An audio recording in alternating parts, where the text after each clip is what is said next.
Hi everybody, today I'm going to show you how to solve a problem that is shown in a bunch of rows and columns. We're going to bring that over to Minitab, turn it into one long column so that we can do some descriptive statistics. So we'll start by just looking at the problem. You can see it's a big block of data, so I'm going to highlight all of it, right click and copy. Then I'm going to go to Minitab and I'm going to say let's start a blank project. Then in the first cell, I right-click and say Paste. Now all my data from the problem is over into Minitab. Minitab likes to do calculations based on a single column, not on multiple columns. So I'm going to click on Data, then on Data, I'm going to go to Stack, and I want to stack the columns.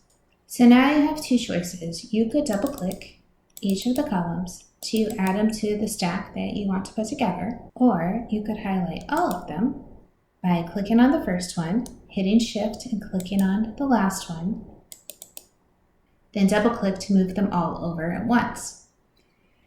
It says, where do we want to store the stacked data? So you can either be in a new worksheet or you can just have it in a column of the worksheet you're already in. Totally up to you. I'll leave it as new worksheet for now. Let's say OK.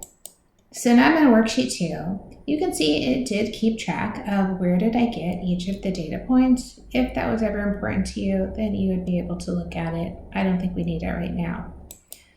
What we want to do is just a little bit of descriptive statistics. So I'm going to go up to Stats, Basic Stats, Display Descriptive Stats, and remember, click on Statistics and select what you want to know.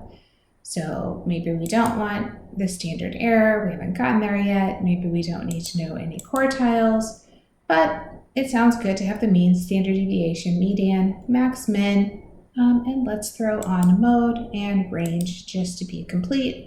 I'm going to hit OK. It says what's my variable, and I'm going to say it's C2, which is our new column we just made. And then at the top you can see a nice summary of all the statistics.